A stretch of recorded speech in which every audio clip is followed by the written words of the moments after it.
शिरसाट यांनी आज अचानक संभाजीनगर बस स्टँडची पाहणी केली आहे। बस स्थानकातील पोलीस चौकीमध्ये पोलीसच नसल्याचा धक्कादायक प्रकार समोर आला आहे। तर संजय शिरसाट आणि प्रवाशांची बातचीत सुद्धा या ठिकाणी केलेली आहे। आपल्या प्रतिनिधींनी सिद्धार्थ गोदाम यांनी ही बातचीत केली आहे, बघूया।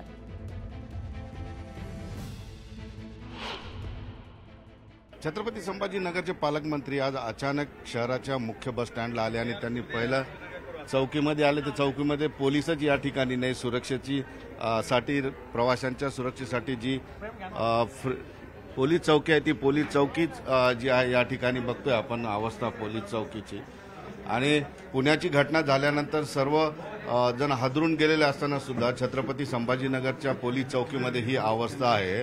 दादा, इथं पोलीस चौकीमध्ये पोलीसच नाही आहे। पुण्याची घटना घडल्यामुळे राज्यात खळबळ माजलेली नाही। मी आताच जे पुण्याची घटना घडली त्यानंतर प्रत्येक छत्रपती संभाजीनगर ठिकाणी जाऊन पाहणी करणं हे माझं कर्तव्य समजतो, एक पालकमंत्री या नात्याने।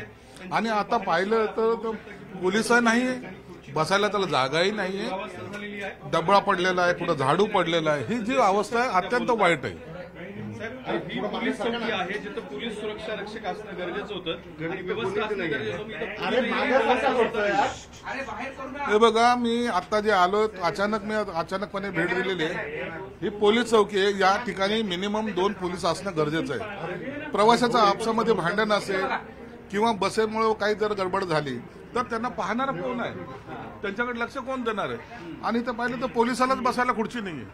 आणि अशा या अवस्थेमध्ये जर पोलीसच इथं उपस्थित नाही, आता काय घटना नाहीच आहे, पोलीस तर नाहीच आहे। मी निश्चित आता सीपींना आता फोन करून विचारणार आहे, कारण अशा पद्धतीने पोलीस चौकी तर मला एक कोंडवाडा वाटतोय छोटासा, आणि यामध्ये फक्त सामान हे भरलेलं असं टाकलेलं आहे। इधर तुम्ही सीट पाहाल, या खुर्च्या पाहाल, डब्बा पाहाल, तर बॅनर पहा, हे सर्व असंच आहे।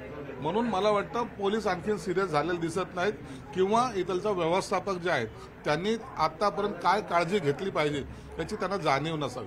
म्हणून मी आता त्यांनाही बोलवलोय, त्यांना विचारतोय, आणि निश्चित पोलीस कमिशनरशी सुद्धा मी बोलणार आहे। सीसीटीव्ही आहे या ऑफिसमध्ये, पण सीसीटीव्ही मध्ये दिसत असेल ऑफिसला, पण इथं पोलीस नाही, कारण याचे कनेक्शन सीपी ऑफिसला आहेत। सगळं आहे, पण आता चालतात का नाही हेच प्रश्न आहे। मुळात हे चालू आहे का बंद हे पाहावं लागेल ना।